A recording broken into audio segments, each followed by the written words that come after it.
I welcome you all to today's hit series session, that is High Impact Topics series session. And in this particular session, I am going to talk to you about Afghan Taliban's security forces and Pakistani military clash on the Durand Line. In fact, I am going to make this news an opportunity to discuss with you some other very crucial information which is very important from UPSC CSE's perspective and will add immensely to the preparation for this exam. So let's see the sequence we are going to follow. First of all, we shall be understanding about the news, then about the Durand Line itself, then cross-border tensions at the Durand Line. We shall be getting into the details of the incidents and other important boundary lines we shall be discovering. Yes, this shall be very important from UPSC CSE's perspective for you guys, followed by the prelims and mains based practice question for you all. So let's begin. First of all, why it is in news. So Afghan Taliban's security forces and Pakistani military have clashed on Durand Line in the Dangam district of Kuanr province on Sunday. So the clash began on the previous Sunday itself. So let's look at the Durand Line. This is Pakistan this side and here's Afghanistan, and this line is the Durand Line. Look at this. Fine. Okay. Durand Line is a legacy of 19th century great game between the Russian and British Empire, in which the Afghanistan was used as a buffer. So in our history, the Britishers never really directly ruled Afghanistan for a very long time. In fact, they used Afghanistan as a buffer, so the India they ruled was still Pakistan only, right? So beyond that, they let it stay buffer against Russia, right? Because they were fearing the Russian expansionism towards the east. The agreement demarcating what came to be known as Durand Line was signed on November 12, 1893 between the British civil servant Henry Mortimer Durand, so that's why Durand Line, and Amir Abdur Rahman, the then Amir or ruler of Afghanistan. Afghanistan's rulers or Afghan rulers were over there known as Amirs, so that's why Amir Abdur Rahman. Abdur Rahman became king or Amir in 1880, 2 years after the end of the Second Afghan War, in which British took control of the several areas that were part of Afghan kingdom earlier. So basically now they used to be counted as the British side of territory, let's say British Indian territory, but beyond that Afghanistan beyond Durand Line was there. So that's what happened. Earlier, a lot of part of Pakistan that is there today, it was part of Afghanistan, but it was long time back that Britishers took it. So he was essentially a British puppet, Amir Abdur Rahman. His agreement with Durand demarcated the limits of his and British India's spheres of influence on the Afghan frontier with India. The line stretches from border with China to Afghanistan's border with Iran. So on the northern side of this particular line lies China, and on the southern side lies Iran. So it was basically an illogical separation. How? In reality, the line cut through Pashtun tribal areas, leaving villages, families and land divided between the two spheres of influence. It has been described as line of hatred. Actually, Britishers used to do the same thing to each and every particular demarcation or division that they did. Every other line, cartographic line that they drew, they followed something similar with respect to every such cartographic lines. They were very bad at creating boundaries properly. So arbitrary it was, illogical and cruel, and trickery was there on the Pashtun end. So Pashtuns felt really betrayed by both the sides actually, because neither the Afghan side and nor the British side really thought about them.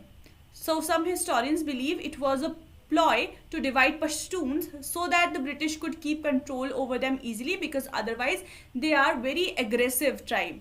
It also put on British side the strategic Khyber Pakhtunkhwa Pass. So it's a totally Khyber Pakhtunkhwa, but Khyber Pass was on the British side now. So basically Pashtun was actually divided by this particular Durand Line. So a lot of Pashtuns today live in the Pakistan, while a lot of Pashtuns are also there in Afghanistan. Then what are the tensions? How the tensions now are getting escalated? In fact, what has been the history of tensions at Durand Line? Let's find out. With independence in 1947, Pakistan inherited the Durand Line. With it also the Pashtun rejection of the line and Afghans' refusal to recognize it. Afghanistan was the only country to vote against Pakistan joining the United Nations in 1947 because it wanted to show its unwillingness to support Pakistan due to this particular beef that they were having amongst them. So Pashtunistan, an independent country of the Pashtuns, was a demand made by Khan Abdul Ghaffar Khan. Khan Abdul Ghaffar Khan was also known as Frontier Gandhi. And while the partition was happening and it was ultimately accepted by Congress and the Gandhi ji himself, so Khan Abdul Ghaffar Khan was someone who told Gandhi that you have left us to very cruel people.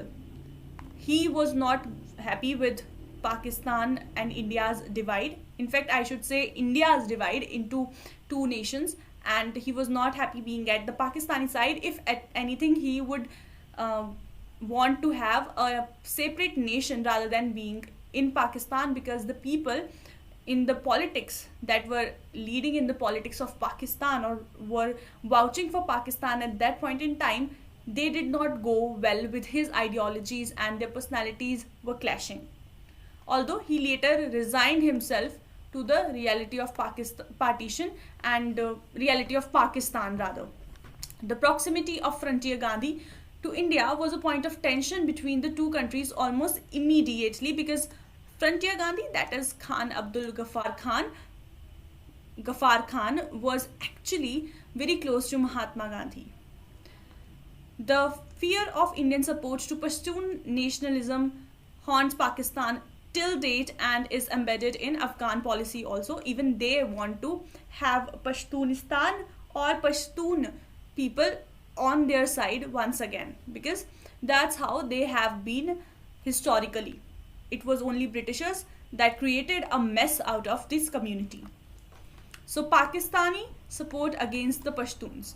Pakistan's creation and support for the Taliban are seen by some as move to obliterate ethnic Pashtun nationalism with an Islamic identity, but it did not work out the way Pakistan had planned.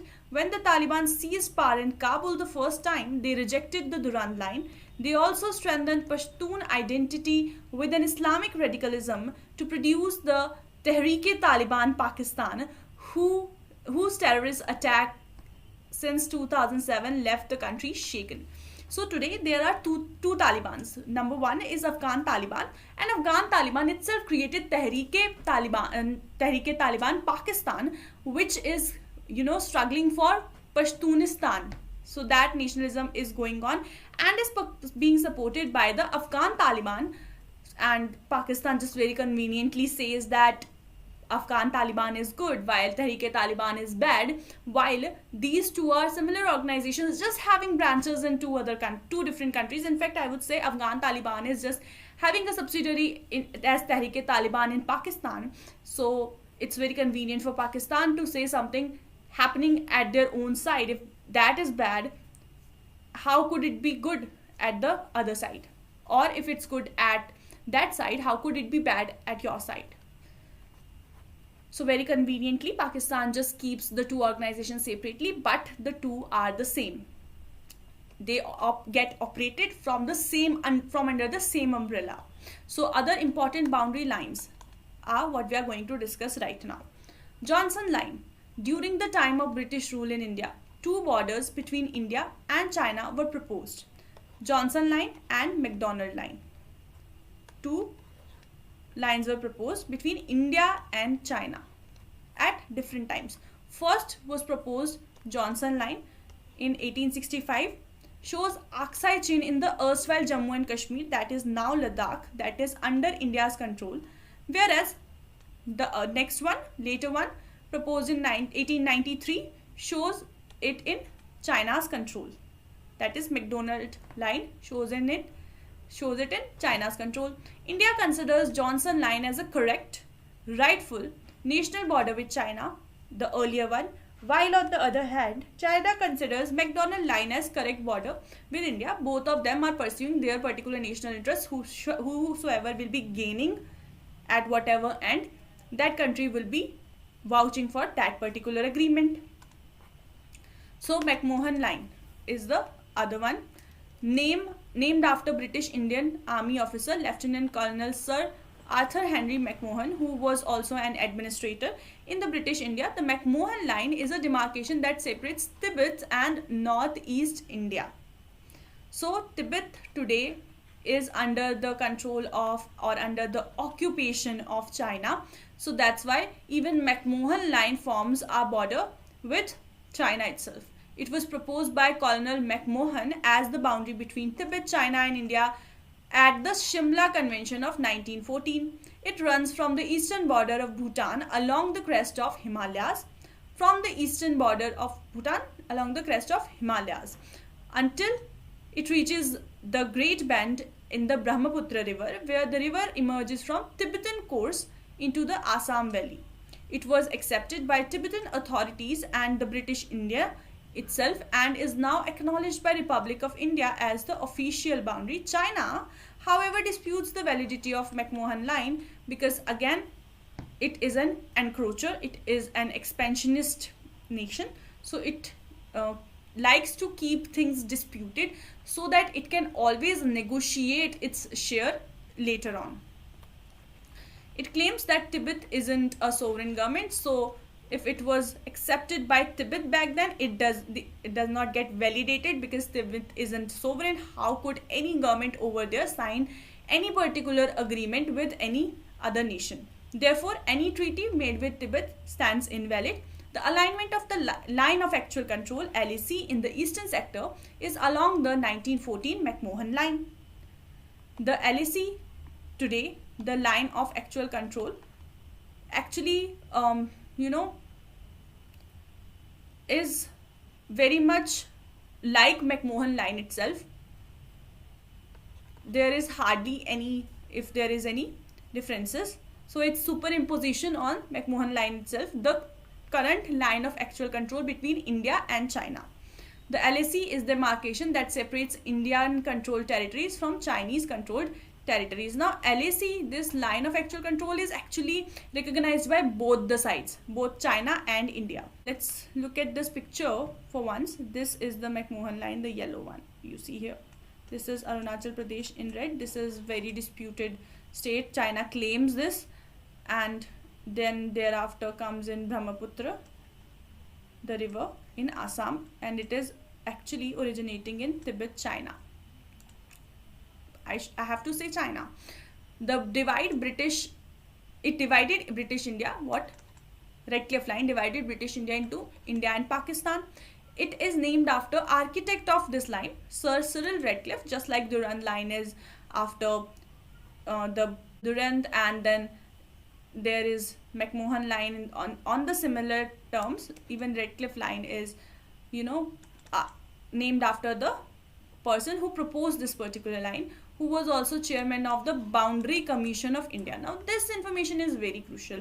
When India and Pakistan were being divided into two nations, West Pakistan and East Pakistan and India, he was the person, Sir Redcliffe was the person who was chairing the Boundary Commission. So Redcliffe Line was drawn between West Pakistan, now Pakistan, and India on the western side, and between India and East Pakistan, now Bangladesh, on the eastern side of subcontinent. So yes, both the sides have Redcliffe Line, known as Redcliffe Line, as their border. So even India-Bangladesh is demarcated by Redcliffe Line, and India-Pakistan also has a certain portion being demarcated by the Redcliffe Line. The western side of Red Cliff Line, it still serves as the Indo-Pakistani border, and the eastern side serves as India-Bangladesh border today, because a lot of enclave exchanges have happened, because Bangladesh has been a friendly country to us, and we in fact played a very crucial role, in fact the most crucial role. We were the propounders and we were the most crucial factor which led to the creation of Bangladesh itself. We helped those people. So yeah, we have been having a friendly and good relation, comparatively very good relations with Bangladesh, and that's why now with the solving of a lot of disputes, with the exchange of enclaves, now it is not Red Cliff Line per se like it was earlier. Now it is India-Bangladesh border. While with Western Pakistan side, it's still Red Cliff Line that is being followed. So here is the diagrammatic representation. It is not the diagrammatic representation of border, it is the diagrammatic representation of how Red Cliff Line used to be. Here's Eastern Pakistan and this one is Western Pakistan. Here's Red Cliff Line. Okay, now it's time to move towards the prelims practice question. So towns sometimes mentioned and the countries in news, you have to match the particular, whichever is the correct one, and pick the options, one of the option as the correct answer. So A, Aleppo, country Syria; Kirkuk, country Yemen; Mosul, country Palestine; and Mazar-e-Sharif, Afghanistan. So the answer is B, and that is 1 and 4. So Mazar-e-Sharif is in Afghanistan, yes, and Aleppo is in Syria. Both of them are correct, other two are incorrect. Now let's look at the mains practice question. How should India look at the dispute between Afghanistan and Pakistan in the context of Durand Line? You need to answer this particular question in 150 words and send in your answers to us on WhatsApp to get them reviewed. This is it for today. I shall see you again tomorrow. Till then, take care, stay tuned. Thank you so much for joining in.